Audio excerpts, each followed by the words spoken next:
ফিলিস্তিনের মতো বিদ্যমান বাস্তবতা কেবল আরব কিংবা মুসলমানদের জন্যই উদ্বেগজনক নয়, বরং তা সমগ্র মানব জাতির জন্যই উদ্বেগের বিষয়।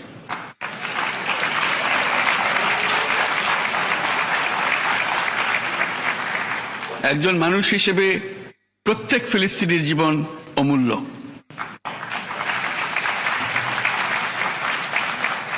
ফিলিস্তিনের জনগণের বিরুদ্ধে যে মানবতা বিরোধী অপরাধ হচ্ছে তার জন্য সংশ্লিষ্ট সকলকে দায়বদ্ধ করতে হবে।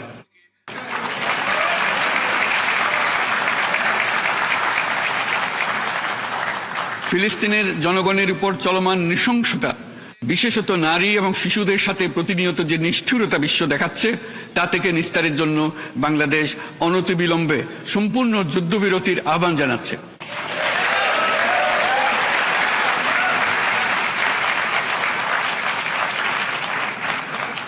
দ্বিরাষ্ট্রভিত্তিক সমাধানেই মধ্যপ্রাচ্যে টেকসই শান্তি আনতে পারবে।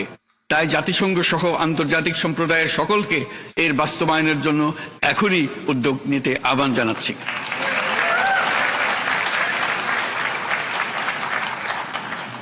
গত 2.5 বছর ধরে ইউক্রেনে চলমান যুদ্ধে বহু মানুষ প্রাণ হারিয়েছে। এই যুদ্ধের প্রভাব সর্বব্যাপী, এমনকি বাংলাদেশের অর্থনীতিতেও এর নেতিবাচক প্রভাব আমরা অনুভব করছি। আমরা তাই উভয় পক্ষকে সংলাপে বসে বিরোধ নিরসনের মাধ্যমে যুদ্ধের অবসান ঘটানোর